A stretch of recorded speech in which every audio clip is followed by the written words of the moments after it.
வணக்கத்துடன் தோழர்களே, நான் உங்கள் இன்பா.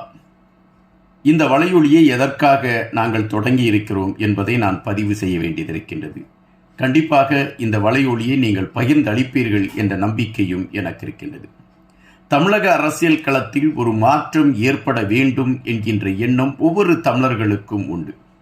பல காலங்களாக ஒவ்வொரு தலைவர்கள் தோன்றுகின்ற பொழுதும் மாற்றங்கள் உருவாகிவிடும் என்கின்ற நம்பிக்கையில் தமிழர்கள் அந்த தலைவர்களை தேடிக்கொண்டு பயணிக்கக்கூடிய களம் அமைந்து கொண்டே இருக்கும்.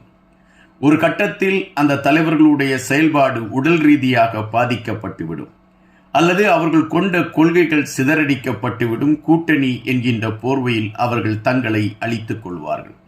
இவைகள் தொடர்ச்சியாக நடந்து கொண்டிருக்கக்கூடிய காரணத்தினால் திராவிடத்தை சார்ந்தவர்கள் தாங்கள் செய்கின்ற ஆட்சி முறைமைகள்தான் சரி என்கின்ற களத்தில் தமிழகத்தில் சுமார் 60 ஆண்டுகள் தங்கள் கைக்குள் வைக்கக்கூடிய ஒரு நிலைமையை எடுத்துவிட்டார்கள். இந்த சூழலில் ஒரு மாற்று அரசியல் உருவாக்கப்பட வேண்டும்.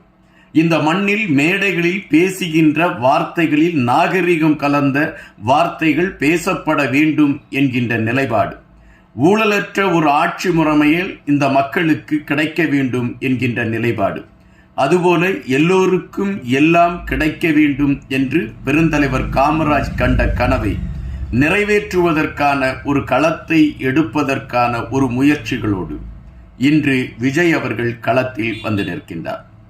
இந்த களத்தில் அவர் நிற்கக்கூடிய அந்த சூழல் பெரும்பாலானவர்களை அவர் பக்கம் திருப்பி இருக்கின்றது. எனவே 2026ஆம் ஆண்டு வருகின்ற சட்டமன்ற தேர்தலில் விஜய் அவர்கள் தமிழகத்தின் முதல்வராக வரவேண்டும் என்கின்ற வேட்கை பலர் மனதில் இருக்கின்றது. அதை பிரதிபலிக்க வேண்டும் என்கின்ற எண்ணத்தில்தான் இந்த வலையொலியை நாங்கள் ஆரம்பித்திருக்கின்றோம். இந்த வலையொலிக்கே நாங்கள் வைத்திருக்கக்கூடிய பெயர் முதல்வர் விஜய் நியூஸ் சேனல் என்றுதான் வைத்திருக்கின்றோம். கண்டிப்பாக விஜய் அவர்கள் முதல்வர் நாற்காலியில் அமர்கின்ற வரை அவர் சார்ந்த பதிவுகள், இந்த மண்ணிற்காக அவர் எடுத்து செயல்பட்டு கொண்டிருக்கக்கூடிய விடயங்கள், இவைகளை மையப்படுத்திய செய்திகளை உள்வாங்கிக் கொண்டு தினமும் உங்களை சந்திப்போம். ஒருவேளை ஒவ்வொரு நிமிடத்திற்கு நிமிடம் சந்திக்கக்கூடிய களங்களும் அமையும்.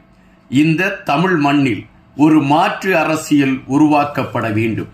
இங்கு மக்கள் ஒரு ஊழலற்ற ஆட்சி முறைமையை காண வேண்டும் என்கின்ற நிலைப்பாட்டில் முதல்வர் நாற்காலியில் விஜய் அவர்கள் அமர வேண்டும் என்கின்ற தாகத்தோடு இந்த பயணம் தொடர்ந்து கொண்டே இருக்கும்.